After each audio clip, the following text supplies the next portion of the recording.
Vous pouvez revenir un peu sur la démarche qui a été adoptée pour conduire ces sessions d'information? Nous avons organisé déjà au démarrage du projet, un CRD à Louga et un CRD à Saint-Louis. Ces CRD nous ont permis d'informer les autorités administratives et même les chefs de village, les points focaux et les services de l'État au niveau de ces deux régions. Pour ces sessions, cette campagne qui a eu lieu, nous avons jugé nécessaire de redémarrer avec les villages, d'avoir une démarche ascendante.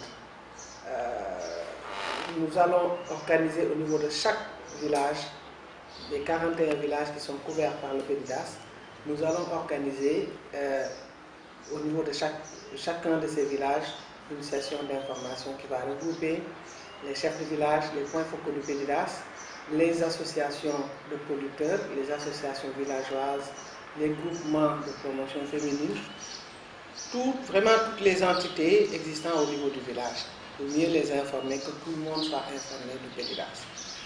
Et donc, après ces villages, nous allons aller vers les autorités locales. C'est-à-dire, nous organisons des sessions d'information au niveau des conseils municipaux, le conseil municipal au niveau de chaque commune. Nous allons organiser également des CLD et des CDD au niveau des départements. Donc ça nous permettra de couvrir vraiment toutes les cibles qui peuvent être concernées par le projet. Et quels sont les résultats que vous avez eus à travers ces sessions d'information? Je pense que nous avons eu de bons résultats parce que, vu notre approche, qui est vraiment une approche très mobilisatrice, aussi bien au sein de l'équipe du PDIDAS, au niveau des AGEX, surtout, d'abord de partager, de pouvoir harmoniser le message qui va être passé au niveau des populations. Ça, c'était un premier pas. L'autre résultat, c'est que nous avons pu toucher des milliers de personnes au niveau de ces villages. Toutes catégories confondues, nous avons pu toucher des milliers de personnes. Et d'après les résultats que nous avons eus, les échos que nous avons eus, les populations ont vraiment apprécié le projet, sont intéressés par le projet et sont pressés de voir vraiment les premières réalisations du projet. Je dirais même qu'il y en a qui sont même allés jusqu'à nous proposer les superficies, les terres qui sont ciblées pour accueillir le PDIDAS. Donc, ça veut dire qu'on a eu de bons résultats. Ça nous a permis également de les écouter, de les apaiser quant à leurs craintes.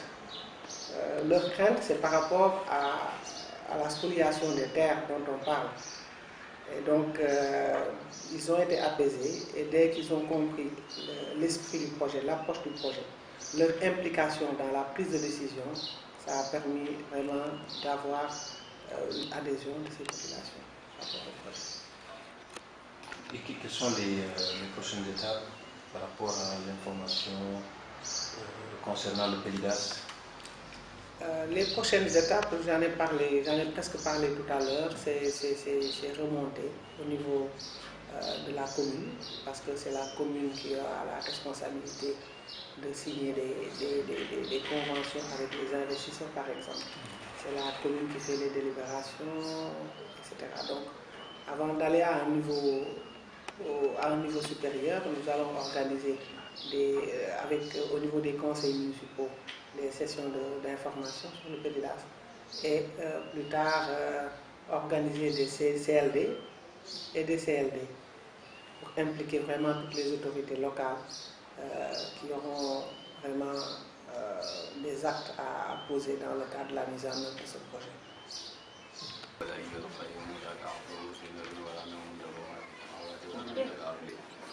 الذي يرفع عنده إلى بإذنه يعلم ما بين أيديهم ولا يحيطون بشيء من علمه إلا بما شاء وسع كرسيه. di ko tax a jóg. sàmm taxu ko jóg. jur gi taxu ko jóg. dëgg la. mbay la ñu wax mu mbayum lujum. ak mbayum meññeente. maanaam horticulture. yu bari moo fi war a mën a génn. ndax soo fi defee supam day génn. soo fi defee oignon day génn.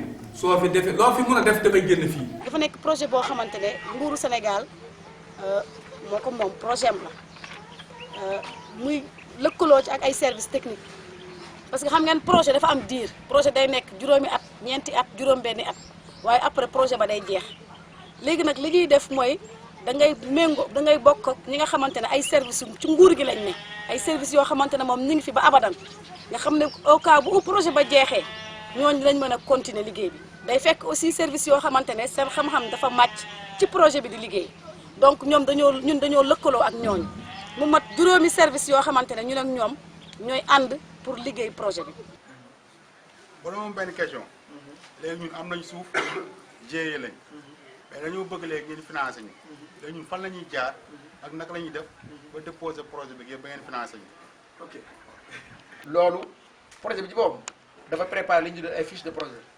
fiche de projet yooyu da koo bind teg ko pour yombalal nit ñi yoon wi waa SAED ak beneen firme boo xam ne ñu ngi ci yoon wi ñu ngi leen di waaj a recruter guñ leen ñoom ñoo ngi cay gunge dëkk bu nekk waaw fi ne actuellement waa SAED ñoo ko gàddoogum en attendant ñu am ñi leen ciy gunge donc dëkk bu nekk dinañ fexe ba ndawal SAED la fa nekk nit ñi mën a jot ci moom mu gunge leen bu fekkente ne nañu tëggee seen sous projet baaxul mu jàpp leen ci ba ñu jubbanti ko jooyante ko ba mu gën a baax ñu jox ko wala ñoom ñëw directement am na ñaari choix mën nañu ko jox directement mu jotal liñ ko mu egsi ñun wala muy ni ko directement suñu bureau parce que suñu bureau aussi mu ngi gis ngaleel ci biir Ndar boo dugg si Ndar rek ñaar yooyu fu ñu ko fa indi nañ ko jël. fi fekkee ñu joxe kat te bi nawet jotee bañ fi bëggee bay dañ ni kenn du fa bay te suuf boobu kenn bayu te pour nga dem bay fa am fa loo dundee ba balay koo di bay loolu laay laaj ndax mën na nekk wala mënul nekk. yow lii nga wax mooy li ñuy wax sànq chef de village yéen ñëpp ngeen dégg.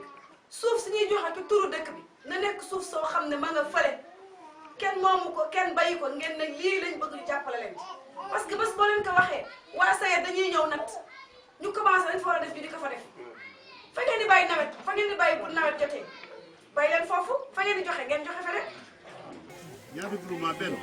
waaw benn groupement lañ am. waaw xam naa ne moom amuñu doole de ndax ay jigéen lañu te génnuñu fii dañuy dem roose bi affaire roose bi message bi ngeen wax daañu ci yëngatu waaye amuñu si doole te ñun sama mbootaay jigéen di ma boot moom ku leen jàppale ñu dem.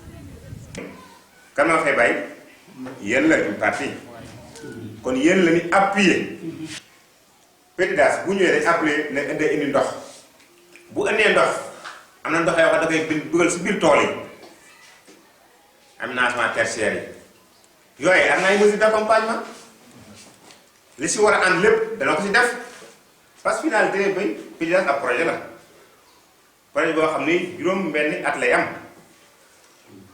te dafay jeex. benn bi pour suuf sañ teg kenn liggéey ñu jëm ko liggéey valoriser ko deuxièmement ñu sécuriser aussi suuf si sécuriser suuf si mooy jëm ko aar jëm ko téye mu jaar fi mu war a jaar commune jël responsabilité chef de village aussi di jàppale leen ne leen nii la nii la nii la pour ñoom dëkk yi gis ci seen bopp dëkk yi soxaliku loolu moo tax PDIDAS jóg. mais beneen bailleur bu ko financé ak kenn bu ñëwee ñu naan projet bi lii la fi bàyyi ñeen di si dund ñeen di parce que yéen a ko moom kenn moomu finalité bi boo xool organigramme projet bi finalité bi bénéficiaire yi la yéen a ko moom de. donc finalité ba production bi ba commercialisation seen développé bépp donc PDIDAS da ko jël en compte mais nag ñan la si ànd ak yéen jeunes yi ak jigéen ñi am nañ solo lool parce que téeméer boo jël juróom-benn fukki ak juróom.